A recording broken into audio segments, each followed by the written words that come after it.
বাংলাদেশ ও ভারত সীমান্তে Bangladesh border guard BGB ও ভারতের সীমান্ত রক্ষী বাহিনী বিএসএফ এর মধ্যে সীমান্ত নিয়ে চরম উত্তেজনার সৃষ্টি। এরই মধ্যে ভারতীয় সীমান্তে ভারী অস্ত্র এনে জমা করেছে বিএসএফ।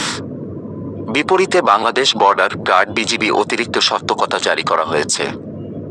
এরপর জানাবো কে এই শামসুদ্দিন মানিক আদালত প্রাঙ্গণে কেনই বা তার হামলা আজকের জানবো তার সকল সমালোচিত কাজ সম্পর্কে। বাংলাদেশে ভয়াবহ বন্যা ও শেখ হাসিনা ইস্যুর পর এবার সীমান্ত নিয়েও ভারতের সাথে বাংলাদেশের টানাপোড়েন ও তীব্র উত্তেজনা সৃষ্টি হয়েছে। এমন খবর প্রকাশ করছে ভারতের বিভিন্ন গণমাধ্যম। তারা বলছে গেল সপ্তাহের দুটি ঘটনায় রীতিমতো মুখোমুখি অবস্থানে দুই দেশের সীমান্ত রক্ষী বাহিনী বর্ডার গার্ড বাংলাদেশ বিজিবি ও ভারতীয় সীমান্ত রক্ষী বাহিনী বিএসএফ, যা ভারত ও বাংলাদেশের মাঝে চলমান রাজনৈতিক ও কূটনৈতিক টানাপোড়েনকে আরও কয়েক গুণ বাড়িয়ে দিয়েছে। ভারতের গণমাধ্যমের দাবি গেল বুধবার লালমনিরহাটের পাটগ্রাম উপজেলার দশগ্রাম ইউনিয়নের হাড়িপাড়া সীমান্তের ভারতীয় সীমান্ত রক্ষী বাহিনী কাঁটাতারের বেড়া নির্মাণের সময় তাতে বাধা দেয় বর্ডার গার্ড বাংলাদেশ। ভারতের দাবি গবাদি পশু আটকানোর জন্য বেড়া দিচ্ছিল তারা। তবে বাংলাদেশ সীমান্তরক্ষী বাহিনী জানিয়েছে, আন্তর্জাতিক সীমান্ত আইন অনুযায়ী শূন্য রেখা থেকে 150 গজের মধ্যে কোনো স্থাপনা নির্মাণ করা যাবে না। আর বিএসএফ এর তত্ত্বাবধানে শূন্য রেখাতেই কাঁটাতারের প্রস্তুতি নিচ্ছিল দেশটির শ্রমিকরা। বিষয়টি নজরে এলে বাংলাদেশে বিজিবি বাধা দেয়। তাতে কাজ বন্ধ রাখতে বাধ্য হয় ভারতীয় বাহিনী। পরে ভারতীয় বাহিনীর সদস্যরা ভারী অস্ত্র নিয়ে সীমান্তে অবস্থান নেয়, একই সাথে সীমান্তে বিপুল পরিমাণ কাঁটাতারের বেড়া ও নির্মাণ সামগ্রী এনে রাখে। এর জেরে সেখানে অতিরিক্ত সদস্য মোতায়েন করে নজরদারি বাড়িয়েছেন বাংলাদেশ সীমান্তরক্ষী বাহিনী। এর আগে 5 ভারতীয় নৌ অপারেটর বাংলাদেশের জয়সীমায় ঢুকে গেলে তাদেরকে আটক করে বাংলাদেশের সীমান্তরক্ষীরা। তবে যথারীতি ভারতের দাবি গঙ্গা নদীতে প্রবল স্রোতের কারণেই নাকি অসাবধানতাবশত নৌকাগুলি বাংলাদেশের ভূখণ্ডে প্রবেশ করেছিল। বাংলাদেশ ও ভারতের মধ্যে প্রায় 4156 কিলোমিটার দীর্ঘ আন্তর্জাতিক স্থল সীমান্ত রয়েছে। যে সীমান্ত ভারতীয় বাহিনীর গুলিতে মৃত্যু হয়েছে অনেক বাংলাদেশির, যার কোনো বিচারই কখনো বাংলাদেশ পায়নি। 2011 সালে কুড়িগ্রাম সীমান্তে কাঁটাতারের বেড়ায় ঝুলে থাকা কিশোরী ফেলানীর লাশের ছবি আলোড়ন তুলেছিল দেশ বিদেশে। ভারতীয় সীমান্তরক্ষী বাহিনী বিএসএফ গুলি করে 15 বছর বয়সী ফেলানীকে হত্যা করে লাশ ঝুলিয়ে রেখেছিল কাঁটাতারের উপর। শুধু ফেলানী নয়, আন্তর্জাতিক সংস্থাগুলো বলছে 2014 থেকে 23 পর্যন্ত গত 9 বছরে বিএসএফ কর্তৃক 2-4-5 জন বাংলাদেশিকে হত্যা করার ঘটনা ঘটলেও একটি হত্যাকাণ্ডের ও বিচার হয়নি। এসব ব্যাপারে বরাবরই নিশ্চুপ ছিল শেখ হাসিনা সরকার। আর এই বিচারহীনতায় সীমান্ত হত্যাকে উস্কে দিয়েছিল বলে মনে করেছেন বিশ্লেষকরা। সাবেক প্রধানমন্ত্রী শেখ হাসিনা গত 5ই আগস্ট গণ আন্দোলনের মুখে বাংলাদেশ ছেড়ে ভারতে আশ্রয় নেওয়ার পর থেকেই দুদেশের সম্পর্কের চরম অবনতি ঘটে। শেখ হাসিনার ভারত প্রীতির কারণেই জনগণের মনে তীব্র ভারত বিদ্বেষ জন্ম নিয়েছে এবং তার বহিঃপ্রকাশ ঘটে যাচ্ছে বলে মনে করছেন বিশ্লেষকরা। তারা বলছেন, আর মাথা নত নয়, জবাব দিতে হবে সব অন্যায়ের। আর ভারতের প্রতি বাংলাদেশের এমন মনোভাবের কারণেই সীমান্ত মোদী সরকারের বাহিনী করা অবস্থান নিয়েছে। সেক্ষেত্রে বাংলাদেশের কঠোর অবস্থান নেওয়া দরকার বলে মনে করেছেন বিশ্লেষকরা। পালাতে গিয়ে আটক সাবেক বিচারপতি মানিক, কেন তাকে নিয়ে এত সমালোচনা?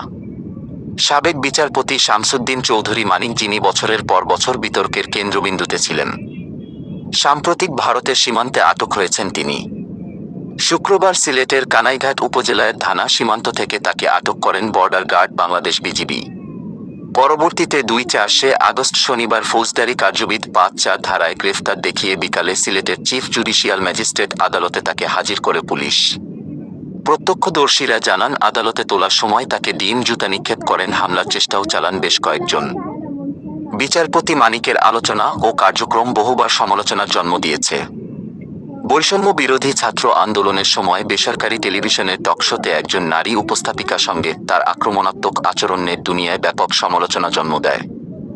সেই আলোচনায় তিনি আন্দোলনরত শিক্ষার্থীদের উদ্দেশ্য করে রাজাকারের বাচ্চা বলে মন্তব্য করেন, যা তার প্রতি সাধারণ মানুষের ক্ষোভ আরও বহু গুণে বাড়িয়ে তোলে। বিচারপতি মানিকের বিরুদ্ধে আরও অভিযোগ ছিল যা তাকে বিতর্কের কেন্দ্রে নিয়ে এসেছে।